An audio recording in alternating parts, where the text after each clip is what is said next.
mumastreets esocial media ematinoswera nichiona kuti zvofamba sei. Aiwa, iyi nyaya haisi yemastreets, handiti inyaya yakatoitika vazukuru, nyaya iri kutoitika, handiti handinoda kuti munge muri munozvizivira.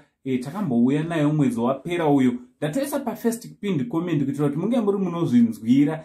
So chiteerera, kana unga usati wasubscribe paSaint TV panapa pachannel inoyi, ibva wasubscribe wotena on your notification bell. Zvakanakirei kuti pega pega patinouploada mavideos, pega pega patinouya nenyaya dzichipisa, you will be notified. Also, and no subscribe kune imwe channel yedu yakanzi Saint TV Comedy, handiti kwatichange chikupai entertainment nemwana waGradis, handiti nezvimwe zvakasiyana siyana zvekukuentertainai. Zvakare, like and follow our Facebook page Saint TV, same neku Instagram tonofollow page Instagram account yakanzi Saint TV official, handiti zviri kudii kwese kwamuri vazukuru vasekuru Saint, zviri kufambira.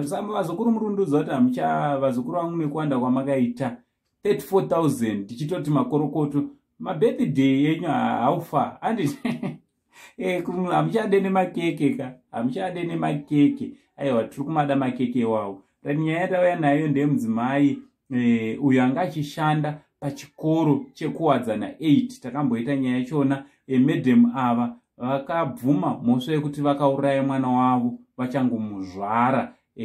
Vaita sokudaro. Dare redzimhosva vakazosvika pavakazopa mutongo, do paakabvuma pachona kuti akapara mhosva, akatomboregedzwa akadzokera futi kubasa akanoshanda nevana vadiki. Hamenoti munozviona sei vazukuru kuti munhu iyeye singachatotye kuuraya onzi futi ashande nevana. Hazvina kugumira pakudaroka.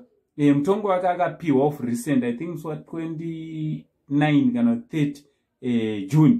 Aenda kumatare edzimhosva kuHarare, guta guru reHarare, akabva anotongwa obva angopiwa 490 hours dze-community service. And the community service yachonaka chiruitwa sechinhu chisina basa, because akabva anzi aiitire pachikoro zvakare chiri muDZ primary school inonzi paHemurai primary school iri muDZ, dziva rasekwa muguta guru reHarare. Amene kuti mutemo wacho unofamba sei vazukuru, amene kuti munozviina handizvinzwisise kuti zveshuwa here kuti zvingatonzi zviite sokudaro. Mimi ndimi varidzo yenyika uye ndimi munoziva vazukuru, makasununguka kunge muri munotinyorera kuma-comments kutiwo munofungeiwo kutaurawo pfungwa dzenyu. Kana zviri right munhu akauraya mwana ongopiwa 490 kungofanana nemunhu abashuga maokei. Hamene kuti munozviwanawo sei vazukuru, hamene kuti munozviona sei. Ngataura newe ku-comment section, nyaya ndeyenyu. So from Uncle Saint, the only Zimbabwean uncle, tangoti yozokuupdate inyaya yatakamboita kuti zviri kufamba sei zvave papi. Tichitichi much love.